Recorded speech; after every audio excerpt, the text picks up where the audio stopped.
Hello everyone, welcome to success with Rai academy. 25 फरवरी 2021 के दैनिक जागरण के राष्ट्रीय संस्करण को आज की इस वीडियो में हम डिस्कस करेंगे। तो चलिए वीडियो को शुरू करते हैं। सबसे पहले अपनी मोटिवेशनल लाइन को देख लेते हैं कि गलत दिशा में बढ़ रही भीड़ का हिस्सा बनने से बेहतर है कि सही दिशा में अकेले चलें। कई बार क्या होता है कि हमारे जो दोस्त होते हैं, हमारा ग्रुप होता है, वो किसी एक तरफ जा रहे होते हैं तो हमें भी वो चीज़ आकर्षित लगने लगती है और हम उसके पीछे पीछे जाने लगते हैं, चाहे वो हमारे मतलब का हो या ना हो। एग्जाम्पल के तौर पर अगर आप बैंकिंग की प्रिपरेशन कर रहे हैं और आपके कुछ दोस्त एसएससी की प्रिपरेशन कर रहे हैं और वो तो ऐसे जाहिर सी बात है वो एसएससी की प्रिपरेशन कर रहे हैं तो उसका फॉर्म भरेंगे। तो आपको लगता है कि मेरे सारे दोस्त एसएससी का फॉर्म भर रहे हैं तो मुझे भी भरना चाहिए, जबकि आपके लिए वो बिल्कुल अलग ट्रैक है। आप बैंकिंग की प्रिपरेशन कर रहे हैं और वो एसएससी की। तो उसमें क्या होता है कि ये आपका डिसीजन पूरी तरह से गलत होता है। आप बैंकिंग का छोड़ के फिर एसएससी की तैयारी करने लगते हैं, उसके बारे में पढ़ने लगते हैं। तो इसलिए बेहतर है कि आप, अगर आपका ग्रुप एसएससी की कर रहा है तो आप जो तैयारी कर रहे हैं, आप अकेले अगर हैं तो आप फिर भी उसी की तैयारी करें, आप बैंकिंग की ही तैयारी करें और आपको इसी में सफलता मिलेगी। भीड़ का हिस्सा कभी भी मत बनिए। चलिए अब आज के न्यूज़पेपर को शुरू करते हैं। सबसे पहले है नेशनल न्यूज़।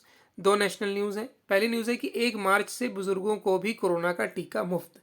जैसा कि आपको पता होगा कि अभी तक फ्रंट लाइन वर्कर्स को और डॉक्टर्स को दिया जा रहा था, सुरक्षाकर्मियों को। अब 1 मार्च के बाद से बुजुर्गों को भी अब दिया जाएगा ये टीका, कोरोना टीका। दूसरी न्यूज़ है कि अनुच्छेद 370 से आज़ादी का जश्न मना रहा गुलमर्ग। आपको पता होगा कि लास्ट ईयर कश्मीर से, जम्मू कश्मीर से 370 धारा हटा ली गई थी। अब उसके बाद वहाँ स्थिति सामान्य है, उसी पर है ये न्यूज़। तो पहली न्यूज़ से शुरू करते हैं। अभी तक जो टीकाकरण हो रहा था वो फ्रंट लाइन वर्कर्स का हो रहा था। सुरक्षाकर्मी, स्वास्थ्यकर्मी, डॉक्टर्स, नर्स, इन सब का टीकाकरण किया जा रहा था, या पुलिसकर्मी जो इनकी देखरेख के लिए, सुरक्षा के लिए तैनात थे। उसमें अब ये जो प्रक्रिया है वो पूरी हो गई है, लगभग पूरी हो गई है। तो अब जो पहले बात चल रही थी कि अब बुजुर्गों को भी टीकाकरण मुफ्त में किया जाएगा, जो 45 से 60 वर्ष की उम्र के और गंभीर रूप बीमारियों से ग्रसित हैं। तो उसी के तहत अब ये 1 मार्च से बुजुर्गों को टीका लगाया जाएगा। देश में कोरोना के खिलाफ चल रहे टीकाकरण अभियान का दायरा बढ़ाने का फैसला हुआ है। 1 मार्च से मुफ्त टीकाकरण अभियान में वरिष्ठ नागरिकों यानी 60 साल से ज़्यादा उम्र के लोगों को भी शामिल किया जाएगा। साथ ही 45 साल से अधिक उम्र के ऐसे लोगों को भी टीकाकरण किया जाएगा जो किसी गंभीर बीमारी से ग्रस्त हैं। प्रधानमंत्री मोदी की अध्यक्षता में बुधवार को ही कैबिनेट की बैठक में इस संबंध में निर्णय लिया गया और इसमें सरकार ने पहले हेल्थ केयर और फ्रंटलाइन वर्कर्स के बाद 50 से अधिक उम्र वालों को टीकाकरण के लिए प्राथमिकता में रखने का ऐलान किया था। देश में ऐसे लोगों की संख्या लगभग 26 करोड़ है। इतनी बड़ी तादाद में एक साथ टीकाकरण के दरवाजे खोलने से अफरा तफरी की आशंका थी। 60 साल से ज़्यादा के लोगों में कोरोना से मौत का खतरा भी ज़्यादा पाया गया है। इन्हीं तथ्यों को देखते हुए पहले 60 साल से ज़्यादा के लोगों को वैक्सीन देने की रणनीति अपनाई जा रही है। नेक्स्ट न्यूज़ है, विश्व प्रसिद्ध स्की रिसोर्ट गुलमर्ग में इस समय तिल रखने की भी जगह नहीं है, क्योंकि वहाँ पर लोगों का, सैलानियों का आना जाना शुरू हो गया है। जैसा कि पता होगा आपको कि पिछले साल अगस्त में अनुच्छेद 370 हटा लिया गया था। अभी तक वहाँ पर स्थिति सामान्य नहीं थी, सैनिक ज़्यादा रहते थे और 370 की वजह से इसे विशेष राज्य का दर्जा प्राप्त था। अभी हाल ही में जब 370 हटाया गया था तो उसके बाद विदेशी प्रतिनिधिमंडल भी आया था कि वहाँ लोकतांत्रिक मूल्यों की क्या वैल्यू है और वहाँ के लोग लोकतंत्र को महसूस कर रहे हैं, सहज महसूस कर रहे हैं या नहीं। जो अभी वहाँ पर चुनाव भी हुए थे वो लोकतांत्रिक ढंग से हुए थे या नहीं। इन सब पर जब विदेशी प्रतिनिधिमंडल भारत आया तो उन्होंने सभी समस्याओं को सही ढंग से देखा, गंभीरता से समझा और पॉजिटिव रिपोर्ट दी है। उन्होंने कहा कि लोकतंत्र पूरी तरीके से बहाल है, वहाँ किसी प्रकार की कोई समस्या नहीं है। जैसे अलगाववादी नेताओं द्वारा कहा जा रहा था कि अगर 370 हटाया गया तो वहाँ पर हिंसा की आशंका है, बाजार बंद कर दिए जाएंगे, तरह तरह की उपद्रव होंगे, लेकिन ऐसा कुछ भी नहीं हुआ क्योंकि खुद लोग भी वहाँ पर 370 को हटाना चाहते थे। 370 के हटने से वहाँ पर अब किसी भी राज्य का आदमी या मनुष्य वहाँ पर ज़मीन खरीद सकता है। कई चीज़ें बदली हैं वहाँ पर, विशेष राज्य का दर्जा हटा है। अब बाहर के लोग सामान्य श्रेणी में वहाँ पर काउंट किए जाएंगे। नौकरी पाना, वहाँ पर दूसरे राज्यों के भी लोग नौकरी पा सकेंगे आसानी से। तो ये सब चीज़ें कुछ हैं जो 370 के हटने से सामान्य हुई थी। 2016 में हुए हिंसक प्रदर्शन के बाद से कश्मीर में पर्यटन क्षेत्र लगातार मंदी की चपेट में था।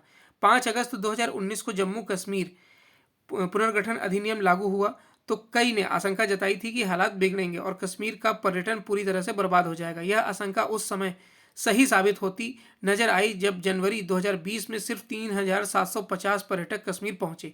हालात कुछ बेहतर हुए तो कोरोना महामारी का संकट आ गया और सब कुछ थम गया। अलबत्ता समय बीतने के साथ सभी आशंकाएं निराधार साबित हुई। नेक्स्ट पेज है इंटरनेशनल पेज। इंटरनेशनल पेज में दो न्यूज़ हैं। पहली न्यूज़ है कि जो बाइडन को अफगानिस्तान में तालिबान का शासन मंजूर नहीं है, और दूसरी न्यूज़ है कि अमेरिकी भ्रष्टाचार रोधी पुरस्कार के लिए चुनी गई हैं अंजलि। इस न्यूज़ को देखते हैं। व्हाइट हाउस ने कहा कि अगर अफगानिस्तान में तालिबान का शासन होता है तो अमेरिकी राष्ट्रपति जो बाइडन को यह मंजूर नहीं होगा, वह उनका समर्थन नहीं करेंगे। युद्ध प्रभावित इस क्षेत्र में शांति स्थापित करने के लिए कदम उठाए जा रहे हैं। अमेरिकी राष्ट्रपति भवन व्हाइट हाउस की प्रवक्ता जेन साकी ने मंगलवार को पत्रकारों से कहा कि मुझे नहीं लगता कि बाइडन इसका समर्थन करेंगे। उन्होंने यह जवाब उस सवाल पर दिया जिसमें उनसे पूछा गया कि क्या बाइडन अफगानिस्तान में तालिबान के शासन को मंजूर करेंगे। उन्होंने बताया कि अफगानिस्तान में अगला कदम उठाने की प्रक्रिया जारी है। 2001 में अमेरिकी नेतृत्व वाले अंतर्राष्ट्रीय बलों ने तालिबान को अफगानिस्तान की सत्ता से बेदखल किया था। उसके बाद अमेरिका और तालिबान के बीच फरवरी 2020 में एक समझौता हुआ था। इसके तहत अफगान सरकार और तालिबान के बीच शांति वार्ता, स्थायी संघर्ष विराम और अफगानिस्तान के सभी विदेशी सैनिकों की वापसी होनी है। यहाँ अभी करीब 2,500 अमेरिकी सैनिक हैं। इसी समझौते के तहत अफगान सरकार और तालिबान के बीच सीधी वार्ता चल रही है। नेक्स्ट न्यूज़ है कि अमेरिकी भ्रष्टाचार रोधी पुरस्कार के लिए चुनी गई हैं अंजलि। अमेरिका के बाइडेन प्रशासन ने पारदर्शिता और जवाबदेही पर काम करने वाले 12 लोगों को अंतर्राष्ट्रीय भ्रष्टाचार रोधी पुरस्कार चैंपियन पुरस्कार के लिए चुना है। इन घोषित नामों में भारतीय सामाजिक कार्यकर्ता अंजलि भारद्वाज भी शामिल हैं। यह पुरस्कार हाल में शुरू किया गया है। अमेरिकी विदेश विभाग के अनुसार 48 वर्षीय अंजलि ने 2 दशक से ज़्यादा समय से भारत में सूचना के अधिकार आंदोलन में सक्रिय रूप से भूमिका निभाई है। जो बाइडेन ने एक और भारतवंशी अधिकार कार्यकर्ता और वकील किरण आहूजा को कार्मिक प्रबंधन कार्यालय का प्रमुख बनाने के लिए नामित किया है। यह विभाग अमेरिका के 20 लाख सिविल सेवा अधिकारियों के प्रबंधन को देखता है। यह सीनेट उनकी नियुक्ति को भी मंजूरी देती है, जो वह इस उच्च पद पर नियुक्त होने वाली पहली भारतीय अमेरिकी महिला होंगी।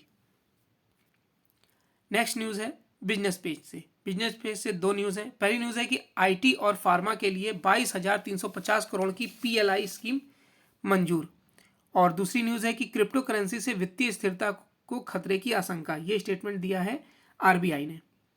तो पहली न्यूज़ देख लेते हैं कि क्रिप्टो करेंसी से वित्तीय स्थिरता में खतरे की घंटी। सबसे पहले तो आपको ये पता होना चाहिए कि क्रिप्टो करेंसी क्या होती है। देखिए, पहले क्या होता था कि वित्तीय लेन देन के लिए या फिर कुछ सामान खरीदने के लिए पुराने ज़माने में सामान के बदले सामान का चलन था। यानी कि आज भी कई राज्यों में आप गांव वगैरह में चले जाएंगे तो अनाज के बदले आपको चीज़ें मिलती हैं। तो ये पहले की प्रक्रिया थी। उसके बाद फिर विकास हुआ। आप जानते हैं कि लोगों में पैसे का, रुपए का विनिमय ज़्यादा हुआ। उसके बाद क्या हुआ कि अब एक क्रिप्टो करेंसी, ये इसको आप डिजिटल करेंसी के रूप में बोल सकते हैं। इसमें क्रिप्टो करेंसी का एक डिजिटल रूप है जो पूरी तरह से नए मौद्रिक सिस्टम पर चलता है। इसे किसी सरकार या संस्था द्वारा विनियमित नहीं किया जाता है। हर डिजिटल करेंसी को decentralised peer to peer network के से सहारा मिलता है, जिसे ब्लॉकचेन कहा जाता है। ब्लॉकचेन तकनीक सभी क्रिप्टो करेंसी को ट्रैक किए जाने को सुनिश्चित करती है, भले ही वे डिजिटल वॉलेट में हो या ट्रेंडिंग में। यानी कि ये आप समझ सकते हैं कि जैसे मैंने आपको फ़ोन के जरिए आपको 10 क्रिप्टो करेंसी दी और आपने मुझे कुछ दिन बाद वो 10 क्रिप्टो करेंसी डिजिटल माध्यम से ही लौटा दी। तो एक सिंपल भाषा में समझिए कि डिजिटल करेंसी ही क्रिप्टो करेंसी है। क्रिप्टो करेंसी से वित्तीय स्थिरता को संभावित जोखिम को लेकर भारतीय रिजर्व बैंक चिंतित है। बैंक ने सरकार को इससे अवगत करा दिया है। रिजर्व बैंक के गवर्नर शक्तिकांत दास ने बुधवार को एक टीवी चैनल से साक्षात्कार में कहा कि क्रिप्टो करेंसी को लेकर हमारी कुछ प्रमुख चिंताएं हैं, जिसे हमने सरकार से साझा किया है। सरकार उन पर विचार कर रही है। मुझे उम्मीद है कि सरकार इस पर जल्द कोई फैसला लेगी।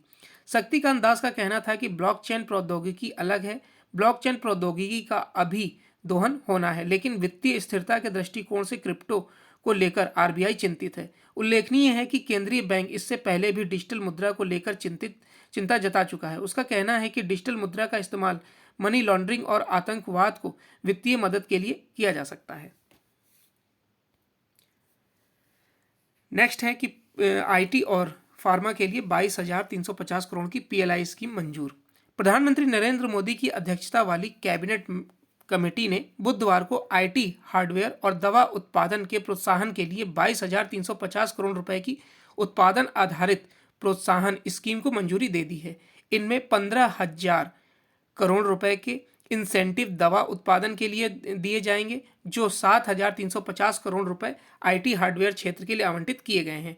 सरकार के इस फैसले से आईटी हार्डवेयर क्षेत्र में अगले 4 साल में 1.8 लाख प्रत्यक्ष एवं परोक्ष नौकरियों तो दवा उत्पादन क्षेत्र में 1 लाख रोजगार का अनुमान है। पीएलआई स्कीम के तहत हर साल उत्पादन में बढ़ोतरी करने का सरकार उत्पादन कंपनियों को इंसेंटिव देती है। नेक्स्ट पेज है हमारा एडिटोरियल पेज। एडिटोरियल पेज में 3 आर्टिकल हैं। पहला आर्टिकल है अहम मसलों पर सहमति बनाने का समय। अब ये जो आर्टिकल है, जब भारत सुरक्षा से लेकर आर्थिक मोर्चे पर चुनौतियों से जूझ रहा है, तब संवाद और लचीलेपन का कोई विकल्प नहीं है। इसी पर लिखा गया आर्टिकल, और यह आर्टिकल लिखा है विदेश मंत्रालय में सचिव रहे विवेक काटजू द्वारा। दूसरा आर्टिकल है कि सब कुछ नहीं कर सकती है सरकार। ये बात सच है कि सब कुछ सरकार के हाथों में नहीं होता है। निजी क्षेत्र का नाम सुनते ही बिदकने के बजाय उसके महत्व पर गंभीरता से विचार करने की जरूरत है, और इसी पर लिखा गया आर्टिकल, और यह आर्टिकल लिखा है भारत सरकार में संयुक्त सचिव रहे प्रेम पाल शर्मा द्वारा। तीसरा आर्टिकल है कि क्षेत्रवाद की राजनीति। अब जिस तरीके से क्षेत्रवाद की राजनीति दिख रही है केरल में जहां चुनाव होने वाले हैं, बंगाल में, तो उसी पर लिखा गया है आर्टिकल। पहले आर्टिकल से शुरू करते हैं। दिशा रवि को जमानत मिल गई है, लेकिन उनका मामला चर्चा से बाहर नहीं है। देश के साथ विदेश में भी उन पर खूब चर्चा हो रही है। इसमें अभिव्यक्ति की स्वतंत्रता के मूल अधिकार का पेज भी फंसा है। इस पर बहुत शांत चित्त से विचार करना होगा ताकि संवैधानिक मूल्यों के साथ ही सही संतुलन बना रहे, तभी हम राष्ट्रीय हितों की पूर्ति कर पाएंगे। यदि राजनीतिक वर्ग और सिविल सोसाइटी यानी नागरिक समाज इस पर राजनीति करेंगे तो देश के तत्कालिक एवं दीर्घकालिक दोनों हितों पर आघात होगा। भारतीय संविधान ने विविध कानूनों और सरकारी फैसलों के विरुद्ध शांतिपूर्ण प्रदर्शन करने का अधिकार प्रदान किया है। इसके जरिए प्रदर्शनकारी मुख्य धारा या इंटरनेट मीडिया के माध्यम से अपने विचारों का प्रसार कर सकते हैं। देखिए, जो सोशल मीडिया है वो आज के समय में अपनी बात को रखने का एक सशक्त माध्यम बन चुका है। चाहे वो दिशा रवि ही क्यों वाला जो केस हो, उसमें भी कृषि कानून से रिलेटेड जितने भी केसेस हैं, उसमें सबसे जो स्ट्रॉन्ग माध्यम बना है वो सोशल मीडिया बना है। सोशल मीडिया के माध्यम से गलत जानकारियां फैलाई गई और लोगों को भड़काया गया, किसानों को भड़काया गया, जैसा कि 26 जनवरी में आपको देखने को मिला। और अगर इसी का सही इस्तेमाल के बारे में बात करी जाए तो सोशल मीडिया का इस्तेमाल अगर सही ढंग से किया जाए तो सबसे सशक्त माध्यम है ये लोगों तक पहुंचने का, अपनी बात रखने का, लेकिन उसको सही तरीके से रखा जाए, हिंसक रूप में नहीं। कभी कभी होता है कि आप गलत जानकारियों को भी सोशल मीडिया पर वायरल कर देते हैं। उससे क्या होता है कि लोग भ्रमित होते हैं। अब जैसा कि किसान आंदोलन में देखने को मिला, 26 जनवरी को 26 जनवरी से पहले सोशल मीडिया पर कई तरीके की अफवाहें चलाई जा रही थी, सरकार के खिलाफ बयान दिए जा रहे थे। तो कुछ ऐसी चीज़ें हैं जो सोशल मीडिया को गलत साबित करती हैं। दिशा रवि मामले में से एक सवाल यह भी उभरा है कि यदि प्रदर्शनकारी विदेशी व्यक्तियों या समूहों का समर्थन लेना चाहें तो उस पर क्या दृष्टिकोण होना चाहिए। इस मसले को भी बहुत सावधानी से देखना होगा। समकालीन अंतर्राष्ट्रीय परिदृश्य ऐसा है जिसमें सभी प्रकार के गैर सरकारी संगठनों यानी एनजीओ से मिलकर बना वैश्विक नागरिक समुदाय सक्रिय है। इनमें से तमाम संगठन स्वतंत्र रूप से संचालित होते हैं। उनका अपना एक खास एजेंडा भी होता है। इस एजेंडे के तहत वे सामाजिक, आर्थिक, राजनीतिक, पारिस्थितिकीय और मानवाधिकार जैसे विषयों पर अंतर्राष्ट्रीय शोध को प्रभावित करना चाहते हैं। कई मामलों में ये स्वतंत्र होने का महज आभास ही कराते हैं। भारत सहित दुनिया का कोई भी देश खुद को अंतर्राष्ट्रीय नागरिक समाज से काट कर नहीं रख सकता। ऐसे में भारत सरकार अपने नागरिक समाज को यह हिदायत नहीं दे सकती कि उसका विदेशी एनजीओ से कोई संपर्क नहीं है। जहां इंटरनेट आधारित मीडिया माध्यमों के आने से ऐसे किसी संपर्क पर नज़र रखना मुश्किल हो गया है, वहीं भारत एक लोकतांत्रिक देश भी है। लाखों भारतीय दुनिया के विभिन्न देशों में रहते हैं। ऐसे में सैद्धांतिक रूप से भारतीय नागरिक समाज की गतिविधियों में गतिरोध पैदा करना है और उसे नियंत्रित करना उचित नहीं होगा। यह महत्वपूर्ण है कि सरकार नागरिक समाज को उन कुछ विदेशी एनजीओ की वास्तविकता से परिचित कराए जो अतीत में भारत विरोधी गतिविधियां करते रहे हैं। यदि आवश्यक हो तो इस उद्देश्य की पूर्ति के लिए नए कानून बनाए जा सकते हैं।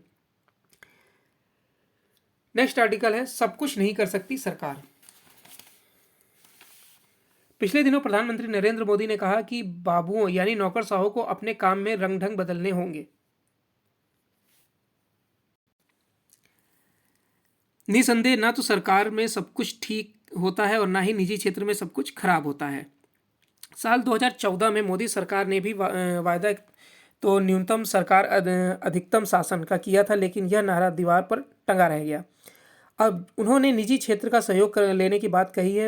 यदि देश का प्रधानमंत्री नौकरशाही की लाल फीताशाही, अड़ंगेबाजी, यथास्थितिवादी फिजूल खर्ची की ओर इशारा करता है तो क्या इसका स्वागत नहीं किया जाना चाहिए? यह प्रश्न बस इतना सा है कि क्या हमारे पूरे तंत्र और नौकरशाही को पारदर्शी, भ्रष्टाचार मुक्त और सूक्ष्म बनाने की जरूरत नहीं है? यदि है तो कुछ प्रयोग तो करने ही होंगे। 2 वर्ष पहले भी संघ लोक सेवा आयोग यानी यूपीएससी, जिसकी प्रतिष्ठा स्वाधीन भारत में असंदिग्ध है कि निगरानी में विविध नियमों के अनुसार 9 संयुक्त सचिवों के पदों पर लेटरल एंट्री से भर्ती हुई थी।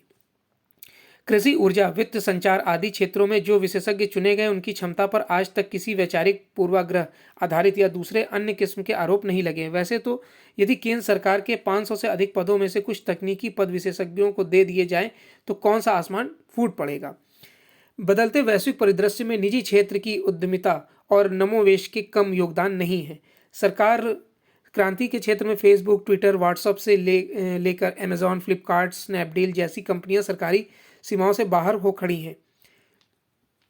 मतलब आर्टिकल में ये समझाया गया है कि जो प्राइवेट सेक्टर है वो किसी सहारे के बिना, जैसे सरकार पूंजी डालती रहती है सरकारी बैंकों में या फिर सरकारी जो कंपनियां होती हैं, लेकिन जो प्राइवेट सेक्टर हैं, जैसा कि उदाहरण दिया जा रहा है, उसमें किसी पूंजी के बिना ही वो अच्छा परफॉर्मेंस करती हैं, यानी कि वो हमेशा लाभ में रहती हैं, घाटे में नहीं रहती हैं।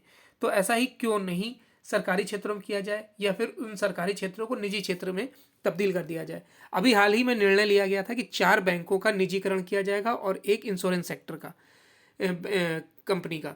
तो जो 4 बैंक थे वो थे bank of Maharashtra, bank of India, Indian overseas bank और सेंट्रल बैंक ऑफ इंडिया। ये 4 बैंक हैं जिन्हें अभी प्राइवेट किया जाएगा। देश का कल्याण तभी संभव है जब मंत्रियों और नौकरशाहों दोनों की कार्यशैली में सुधार हो। ये दोनों मिलकर ही निजी क्षेत्र के लालच और शोषण पर लगाम लगा सकते हैं। खुली छूट उनको भी नहीं दी जानी चाहिए। सरकार में पिछले दिनों सेवानिवृत्त नौकरशाहों को फिर से शामिल करने की होड़ लगी हुई है। जब देश में नौजवान पीढ़ी रोजगार का इंतजार कर रही है तो सरकार को इसे भी तुरंत करने की जरूरत है। इन कदमों से नौकरशाही की सुस्ती भी टूटेगी तथा निजी क्षेत्र और सरकार दोनों को परस्पर सीखने का मौका भी मिलेगा। लेकिन सरकार को बहुत सजग रहने की जरूरत है ताकि किसी विचारधारा और क्षेत्र के आधार पर कोई अयोग्य व्यक्ति सरकार में ना घुस आए। नेक्स्ट आर्टिकल है, क्षेत्रवाद की राजनीति। तिरुवनंतपुरम में आयोजित एक कार्यक्रम में उत्तर दक्षिण की राजनीति से संबंधित राहुल गांधी के बयान पर कांग्रेस के प्रवक्ताओं को जिस तरह उनके बचाव में उतरना पड़ा, उससे यही साबित होता है कि वह एक बार फिर ऐसा कुछ कह गए जो उन्हें नहीं कहना चाहिए था। राहुल गांधी ने खुद के 15 साल तक उत्तर भारत के सांसद रहने का जिक्र करते हुए जिस तरह का यह कहा कि केरल आकर उन्हें लगा कि यहाँ के लोग सतही राजनीति करने के बजाय मुद्दों पर राजनीति करते हैं, उससे तो केवल यही लगता है कि उनके हिसाब से उत्तर भारत वालों को की राजनीति समझ वैसी नहीं जैसी दक्षिण भारत के लोगों की है। यह समझ आता है कि राहुल गांधी संसद में केरल का प्रतिनिधित्व करते हैं और इस नाते उनके लिए यह आवश्यक हो जाता है कि वह यहाँ के लोगों की तारीफ करें। लेकिन इसका यह मतलब नहीं कि देश के दूसरे हिस्से के लोगों को नीचा दिखाया जाए। जाने अनजाने उन्होंने ऐसा ही किया है। यह उनके साथ साथ कांग्रेस के लिए भी नुकसानदायक हो सकता है। इसका प्रमाण पार्टी नेता का उनके बचाव में उतरने के साथ उन्हें नसीहत देना भी है। नेक्स्ट पेज है हमारा स्पोर्ट्स पेज। स्पोर्ट्स पेज में एक न्यूज़ है कि अहमदाबाद में होगी देश की पहली स्पोर्ट्स सिटी। केंद्र सरकार गुजरात में ओलंपिक, कॉमनवेल्थ गेम व एशियन गेम्स जैसे बड़े खेल आयोजन करवाना चाहती है और खेल मंत्रालय एवं भारतीय ओलंपिक संघ आगामी सालों में इसकी मेजबानी कर पाने के प्रयास में है। वहीं अहमदाबाद को देश का पहला स्पोर्ट्स सिटी बनाने की ओर कदम बढ़ा दिया गया है। भारत ने 1951 व 1982 में एशियन गेम्स एवं 2010 में कॉमनवेल्थ गेम की मेजबानी की थी। ये तीनों खेल राजधानी नई दिल्ली में हुए थे, लेकिन अब अहमदाबाद खेलों का हब बनकर उभरेगा। यहाँ साबरमती रिवर फ्रंट के किनारे 236 एकड़ में बन रहे सरदार वल्लभ भाई पटेल स्पोर्ट्स इनक्लेव में एथलेटिक्स ट्रैक एवं फील्ड, फुटबॉल व हॉकी स्टेडियम के साथ tennis stadium, indoor sports hall, outdoor field जैसी कई चीज़ें बनाई जा रही हैं। तो ये आज का यानी 25 फरवरी 2021 का दैनिक जागरण का राष्ट्रीय संस्करण था। आई होप आपको वीडियो अच्छा लगा होगा। अगर आपको वीडियो अच्छा लगा तो लाइक और शेयर कर दीजिएगा। वीडियो देखने के लिए धन्यवाद।